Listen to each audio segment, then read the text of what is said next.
XS anyone? The iPhone XS and the XS Max are the new greatest iPhones that are going to be out there with also another iPhone, the iPhone XR. Which one do you get? And do you upgrade over the iPhone X? Well, the XS and the XS Max are a lot of internal upgrades. Maybe not instantly noticeable if you're going to be an iPhone X user, but if you're waiting for an iPhone X, maybe this is the one to get. The iPhone X and the XS Max both have A12 processors, which the XR also has. But the XS basically looks like the iPhone X. The improvements are in the camera, mainly. You're able to take better HDR photos and generally better performance. Also in speed and processing. And in the front, there's also HDR performance in the display.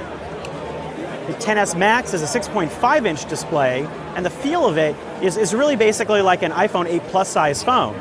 But the display has more pixels, and it's also a larger screen. It's the largest screen that's been on an iPhone, and it's approaching that tablet size. So what would you use that for? Well, at least it feels not too crazy in the hand, but there are apps that take advantage of that, including Safari, that when you turn it into landscape mode versus portrait, will go into more website-like views, which reminds me of kind of like an iPad mini type feel, and maybe for a lot of people, this will be that phone to pick. The finish of the XS and the XS Max are a little bit different. You can see that the steel sides here are matched to the back. So you have kind of a uniform, in this case, kind of steel gray look to it. It's also available in gold, and it's also available in silver. The XS and XS Max are also more dust and water resistant. They also are meant to have more durable glass displays.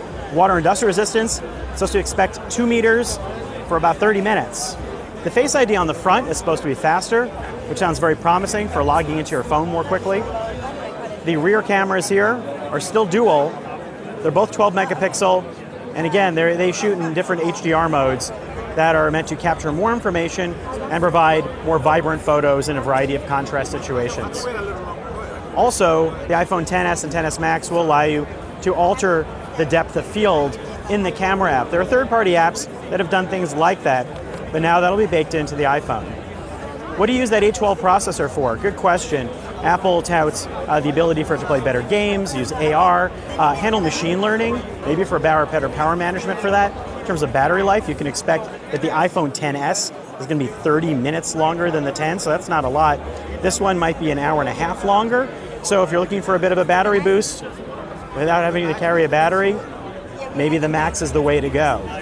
Keep in mind that the XS Max is $1099 to start before it ramps up in pricing configurations based on how much storage you put into it. And the XS is $999 like last year's 10. They're going to be available starting next Friday. The wild card here is the XR. The XR starts at $749. That doesn't come out until the end of October, October 26th. That has the same processor in it, not the same camera. And it's also an LCD display. It looks pretty good too. I can't tell you which one you should get yet. And I can't even tell you if you should necessarily upgrade yet. But I can tell you that if you've been waiting for a large screen iPhone X, the XS Max looks like the arrival of that new feel into that big screen look that maybe you were waiting for. But if you want something more pocketable, I would still look around at the XS size. I'm Scott Stein here from the Steve Jobs Theater. More to come on iPhones.